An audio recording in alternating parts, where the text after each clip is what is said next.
So kung mapapansin nyo, medyo makapal na ang ating mga damo, no? But hindi tayo makapag grass cutter because ito ay puro bulaklak, no? Napakaraming bulaklak, iba't ibang klaseng bulaklak.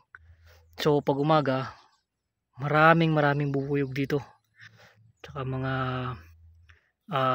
paru-paro. So pinapakinabangan nila yan, kaya hindi tayo makapag grass cut ngayon.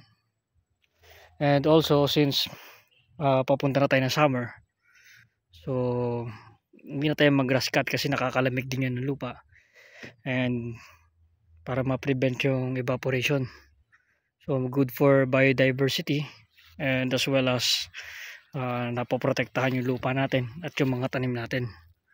So kung mapapansin nyo, ayan, nagdilaw na yung mga dahon ng ibang papaya natin since medyo kinukulang na tayo sa tubig, no?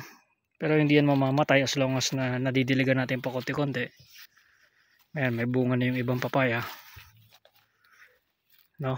So itong may tama siya. So may bunga naman yung iba.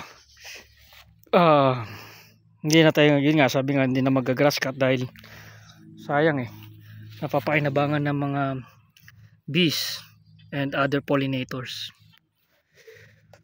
So sa onset of rainy season na tayo mag-grass cut, hayaan na natin yan.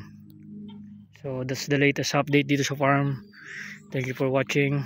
Bye bye.